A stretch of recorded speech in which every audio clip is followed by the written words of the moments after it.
La Libye gronde. Tout est réuni pour susciter la colère dans les rues de Tripoli, Tobrouk ou Misrata avec l'arrivée du juillet caniculaire, la coupure d'électricité et monnaie courante. Et plus encore. Tobrouk, des manifestants n'ont pas hésité à forcer le Parlement à l'aide d'un bulldozer pour y mettre le feu.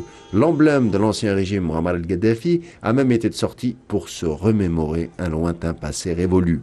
Le désarroi est à son comble au sein d'un pays où les dirigeants sont houspillés à propos d'incuries régnantes, alors que des ressources en hydrocarbures feraient pâlir plus d'un État.